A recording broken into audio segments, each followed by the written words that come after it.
Woman of the Hour's dark subject matter took a toll on its star and first-time director. Anna Kendrick makes her directorial debut with the Netflix true crime thriller, which revolves around real-life serial killer Rodney Alcala's appearance on a 1978 episode of The Dating Game. In addition to helming and producing the project, Kendrick stars as Cheryl Bradshaw, the woman who chose Alcala over the other bachelors as her date at the show's end. While Kendrick was not overly concerned with the film's historical accuracy, she still poured herself into the research to learn more about Alcala and his many victims, which could number as high as 130 people. Some of the details she uncovered ended up informing the way she directed the film, which does not shy away from depicting the brutality of Alcala's sadistic crimes. "I don't think I made it through a week without bursting into tears," she tells Entertainment Weekly. "I was doing all this research, which was less about getting every little detail, because no one wants to watch a movie that's effectively a visual encyclopedia. But for example, I remember looking up one of the women who was killed, and this newspaper article from the 70s listed her address. And I thought, I know exactly where that is."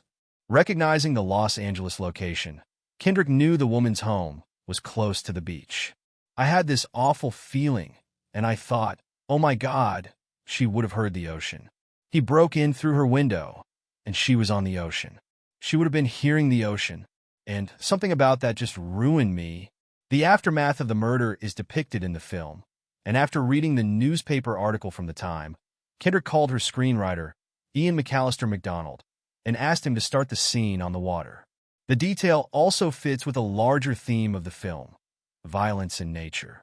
That Alcala's crimes are often depicted as taking place against an arresting natural landscape was an intentional thematic decision on Kendrick's part. "I ended up really focusing on nature in the movie because something like the desert, an isolated hilltop, or the ocean feels like something that in one moment is the safest, most revitalizing, most healing place, but in an instant can become the ultimate danger." The visual also reflects the film's themes about the dangers and rewards of intimacy. That's what we risk when we open ourselves up to other people physically or mentally. "This could be the most beautiful, rewarding part of my life, but in an instant, it could be the most terrifying and dangerous moment of my life," she explains.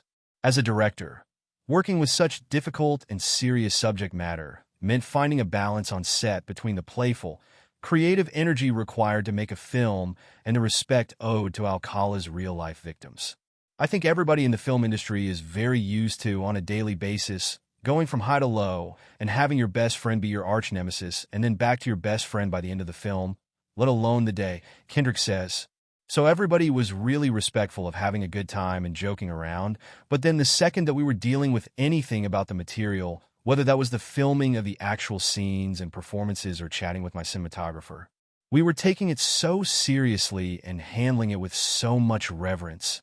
Woman of the Hour hits Netflix on Friday.